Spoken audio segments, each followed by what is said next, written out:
Greetings, dear friends. We're very glad to be interacting with you once again through this video. And in this video, we are going to be talking about how do I select an activity or a learning experience for my participants. In your interaction with participants as you deliver curriculum, you have seen that we are continuously saying, let us select activities that are going to be meaningful to our participants, that are going to cause change, and that are going to be holistic in nature. And I've continuously received the question, Joanne, how do I select a lesson? How do I select an activity? So today, my name is Joanne Luiga. I serve as a program trainer with Compassion International, and I would like to speak to you about how do we select activities as we deliver the curriculum. We select activities using data. We don't select activities depending on how I feel, how I see, what is the mood I am in that morning. I specifically plan for the activity because I know I am touching lives.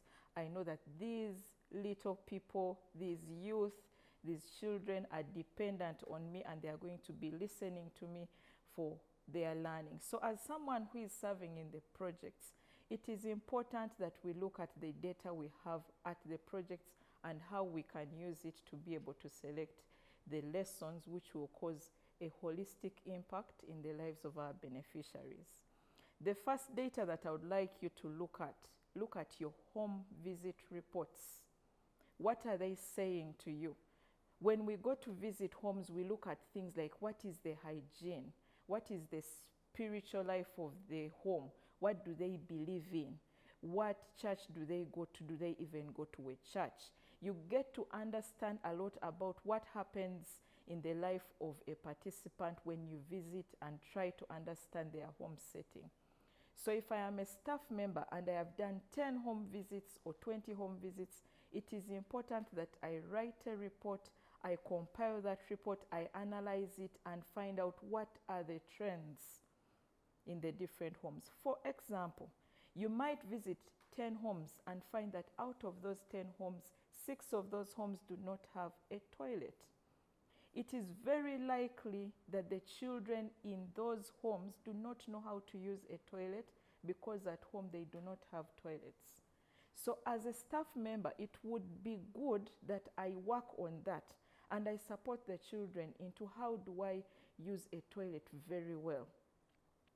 There are also other things we get to learn when we visit the homes. Do the children sleep in mosquito nets? How is the food prepared? What is the mood at home? How do the parents and the other children behave? We get to pick out things that we need to deal with in the lives of the children. Remember that our curriculum is supposed to supplement the work that is being done by the parents at home. So if there's a gap at home, I believe that at the church it is an opportunity for us to fill in that gap. The other data we have are the school visit reports. When we go to visit the schools, we need to understand what is the nature of schools that our children are going to. Is it a mixed school? Is it a single-sex school? Is it a school where children sit on desks? Is it a school where children have access to computer and technology? So when I get to discover what kind of school, what kind of teachers are here, what is the religious affiliation at school, I get to understand how to support this participant when they come to the project. So I believe that it is time that we get to understand what schools are our children going to and how can we support them when they come to the projects. Annually, it is a standard that every child who is a participant, who is registered, is health screened. Health screening is performed by a health personnel, a medical professional who gets to understand how is the body, how is the physical status of this child. And the health screening report is supposed to produce trends where it shows that participants of this age group in this FCP have this specific health trend. You may notice some things that are not pleasing when you do health screening. You may notice that maybe the children are not eating well.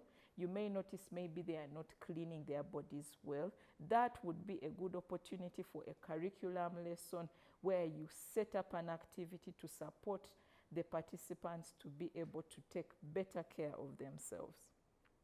The other data we receive every term, for every child who is in school, in formal education, they bring us a report of how they have performed. I also want to believe that the children in vocational school also produce a report from their institutions of how they have performed. And we are encouraging that even those that are doing, informal skills like maybe carpentry, maybe tailoring, it is important that a report is produced about this person's performance at school.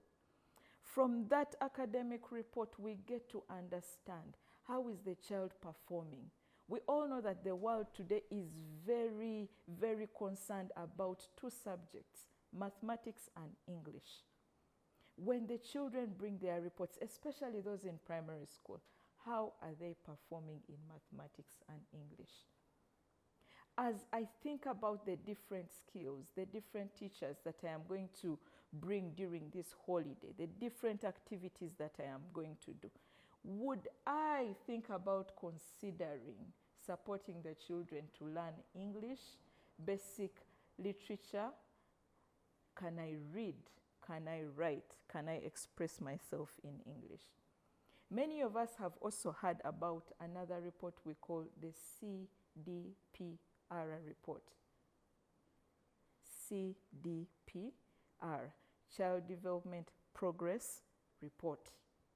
And that is an assessment that we do right from the time the child is registered into the program.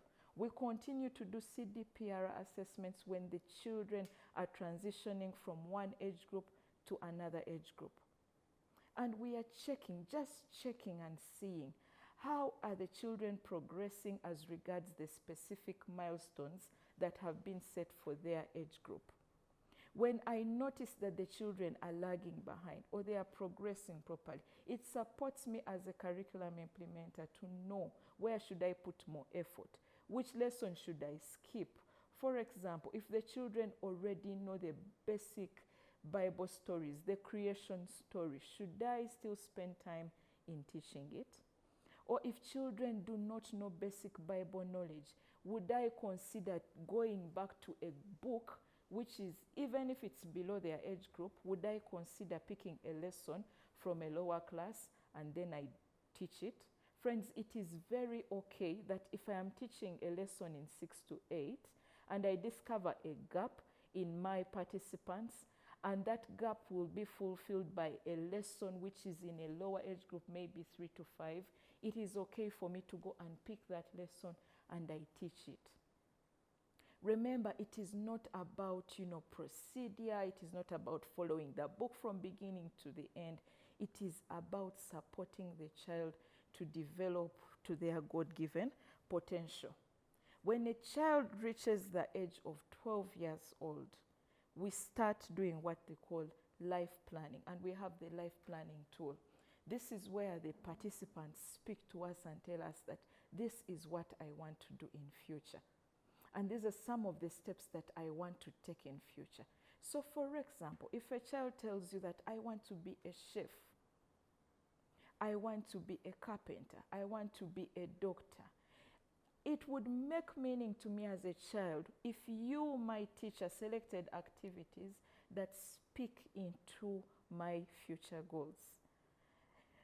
Imagine if my interests were in mechanics and you keep taking me to a barb, teaching me how to cut hair.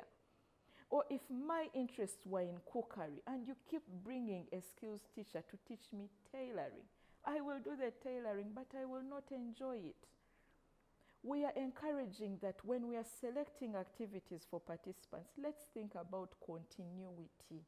Continuity means that beyond the FCP, rely on my own joy and be willing to put in my individual effort to take the skill even further. So how do we learn, especially when it comes to the youth? it is important that we look at the data that they are feeling, that they are giving to us. What are they speaking to us about when they are feeling their life planning tools?